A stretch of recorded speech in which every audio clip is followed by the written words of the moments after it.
Ça, c'est moi, Kylian. Mes amis disent que je suis un peu fou, et c'est sûrement un peu vrai. J'en tire presque une certaine fierté. C'est bien d'être un peu fou, non ? Mais depuis quelques mois, j'étais un peu frustré. Je fais de plus en plus de vidéos sur YouTube et j'y prends beaucoup de plaisir. Mais j'arrive pas toujours à y mettre dedans la folie qui me caractérise. J'ai envie de vous partager l'énergie et la passion de vous transmettre toutes mes découvertes. C'est cette folie qui m'amuse. J'ai donc eu envie que ça change. Il y a quelques semaines, j'ai posé mon carnet et mon cerveau sur une table pour me demander comment je pourrais faire. Créer, c'est une expérience qui est permanente et répétée. Et je sais que je trouverai pas tout de suite le format parfait. Mais de quoi j'ai envie ? Comment m'amuser et transmettre dans une vidéo ?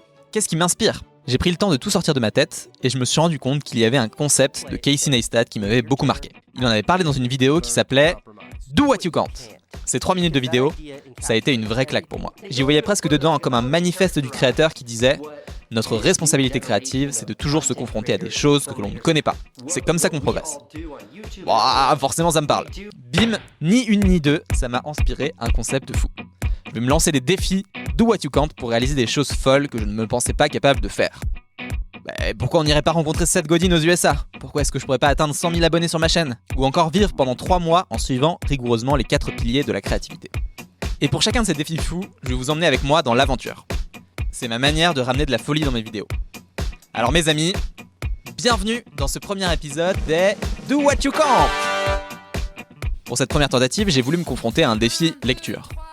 Le confinement m'est tombé dessus comme vous début novembre et je me suis dit mais pourquoi ne pas en profiter pour essayer de lire 10 livres sur la créativité en 30 jours ? Est-ce que je peux y arriver ? Et surtout, qu'est-ce que je peux transmettre comme pépite à ma communauté en le faisant ? Je vais vous raconter ce que ça a donné. Ah, au fait, j'allais passer à côté alors que c'est sans doute la plus grosse surprise de cette vidéo. Avec mes copains de Sens Créatif, Longue Vue et Sauce Writing, on a décidé de créer le Grand Noël de la créativité. On fait un grand jeu concours pour vous offrir 100 livres sur la créativité. Rien que ça. Les livres font bien sûr partie de ceux que je vais vous recommander dans la vidéo. Comme par magie, le dernier livre de Seth Godin, Libérez votre créativité, Montrez votre travail et Expédition créative. On a voulu faire du jamais vu en offrant 100 livres, alors si vous voulez participer, le lien est dans la description de la vidéo.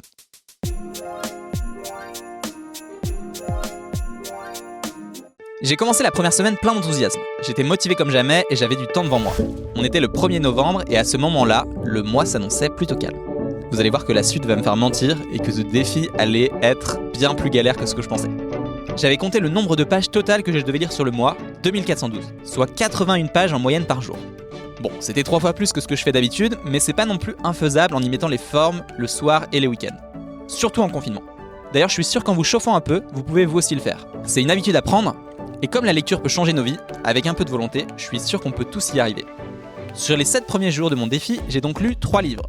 Creativity Inc., le livre du fondateur de Pixar, Ed Catmull, Comme par magie, d'Elizabeth Gilbert, et Le déclic créatif du pianiste franco-israélien Yaron Herman. Celui qui m'a le moins marqué, c'est celui sur Pixar. L'histoire est passionnante et je regrette pas de l'avoir lu, mais j'y ai pas trouvé les pépites que je venais chercher. On peut dire que c'est un bon livre pour entreprendre, qui pose de bonnes questions sur l'organisation créative d'une entreprise. Comme par magie, par contre, m'a beaucoup surpris. Je partais avec un a priori d'un livre un peu surfait, et ça a été tout l'inverse.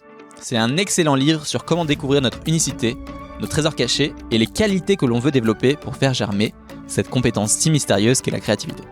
Et j'ai terminé ces 7 premiers jours en compagnie du déclic créatif de Yaron Herman. Il a réussi un livre très abouti dans lequel il s'attaque à beaucoup de mythes tenaces sur la créativité. Il vient en plus y ajouter son expérience et son parcours avec le piano. C'est un livre que je recommanderais à toute personne qui veut s'attaquer à la création et qui a besoin de déjouer les pièges de ses débuts. Alors pour chacun des livres de ce Do What You Can't, j'ai décidé de mettre une note précise sur 100 pour que vous puissiez vous y retrouver si vous voulez commencer quelque part. Pour ces 3-là, j'ai mis la note de 65 sur 100 pour Creativity Inc., 90 sur 100 pour Comme par magie et 80 sur 100 pour le déclic créatif. Pour cette première semaine, j'avais donc atteint 30% de mon objectif. J'étais vraiment content. Mais c'est à partir de là que les choses ont commencé à se corser. Entre les missions que j'avais pour des clients cette semaine-là, les événements pour ma communauté privée du Cercle des Créateurs qui était dans ces premières semaines, et la préparation de la 3e saison de mon podcast, j'ai eu peu de temps pour lire pendant les 7 jours suivants.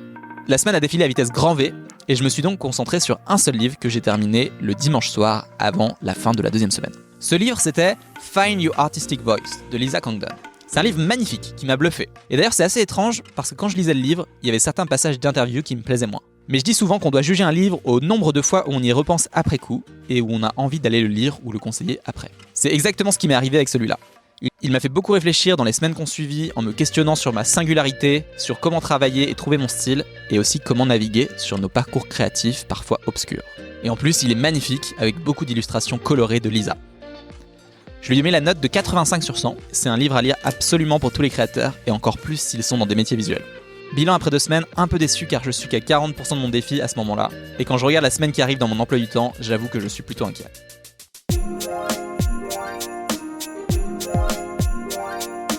L'enfer prévu de cette 3e semaine se confirme.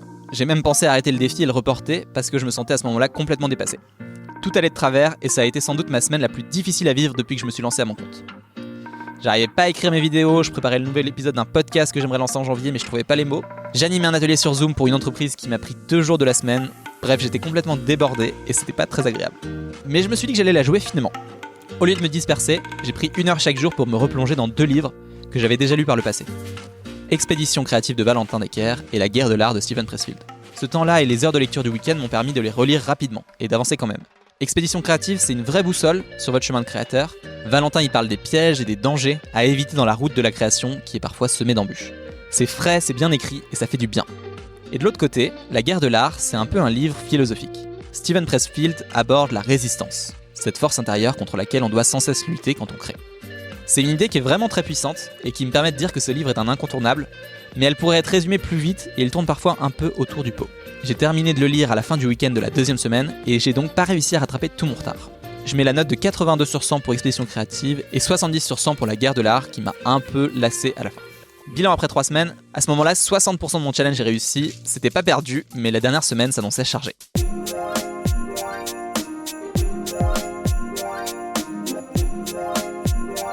Forcément, j'avais vraiment envie de réussir ce défi Do What You Can't. À la fois parce que c'est le premier et que je voulais pas perdre la face, mais aussi parce que j'avais envie d'avancer sur la lecture de plusieurs classiques de la créativité. J'ai donc attaqué la dernière semaine bille en tête, en vidant tout ce que je pouvais dans mon calendrier pour me concentrer sur la lecture. J'avais encore 4 livres à lire et il fallait pas traîner. J'ai commencé par Libérer votre créativité, de Julia Cameron. C'est un livre qu'on m'avait recommandé probablement déjà 10 000 fois. Et après l'avoir lu, j'ai quelques réserves. C'est un super livre, mais c'est plus un carnet de bord qu'un livre. Et s'il est très utile pour se questionner, c'est pas le genre de livre que tu lis d'une traite. C'est très riche et pour moi il fait partie des incontournables. Mais il est plutôt à lire progressivement dans votre année pour en profiter au maximum. Je lui mets la note de 87 sur 100. À ce moment-là, on est à 3 jours de la fin du challenge, le 27 novembre, et il me reste mon vendredi et, heureusement, 2 jours de week-end. J'accélère donc le rythme pour finir les 3 derniers livres de ma liste. La malédiction du créatif de Todd Brison, The Practice de Seth Godin et Keep Going d'Dustin Kleon. La malédiction de la créativité, ça m'a plu, mais j'ai trouvé ça un peu décousu. Todd parle de beaucoup d'aspects de nos vies créatives, et si j'ai pris du plaisir à le lire, ça manquait d'une structure pour m'embarquer encore plus avec lui. Je me suis néanmoins surpris à le reprendre spontanément depuis la fin du défi. Il y a des idées intéressantes que j'ai envie de creuser. The Practice, c'est une petite bible. Apprendre de nos essais créatifs, délier nos efforts des résultats, chercher la joie, danser avec la peur. C'est LE livre que tout créateur doit lire. Je sais que j'y reviendrai souvent dans le futur et je pense que c'est l'un des livres les plus aboutis que j'ai lu de Seth, avec Tribes. Et il me restait donc le tout dernier, d'Dustin Kleon. J'avais entendu du bon de cet auteur, mais je m'attendais pas à la richesse à la fois visuelle et des réflexions que j'y ai trouvées. Le format du livre est mini, il se lit très bien et c'est rempli de bonnes idées.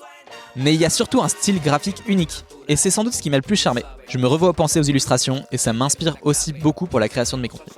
Je mets la note de 68 sur 100 pour La malédiction du créatif, 95 sur 100 pour The Practice et 92 sur 100 pour Keep Going. Bilan final, c'est réussi! J'ai cru que j'allais pas m'en sortir avant la fin de la dernière semaine, mais je voulais pas me planter pour une première. J'ai donc rattrapé mon retard sur les 3 derniers jours pour finir dans les temps. Ça nous donne un très joli top 10 quand on prend un peu de recul, avec sur le podium The Practice, Keep Going et Comme par magie. Je vous mets leurs liens en description si vous voulez les découvrir, mais essayez de les acheter chez vos libraires pour les soutenir. Ils ne demandent que ça, et surtout ils sont au même prix que sur Amazon à cause de la loi du prix unique en France. Pour finir les amis, j'espère que ce premier Do What You Can't vous a plu, je me suis beaucoup amusé et j'ai hâte d'en refaire d'autres, mais si vous croyez que ces défis sont trop faciles, venez me challenger en commentaire. Quel prochain Do What You Can't vous aimeriez que je fasse? J'ai 3 idées pour l'instant. 1. Je crée un nouveau podcast de A à Z et je vous montre comment je fais. 2. Je pars interviewer Seth Godin aux USA.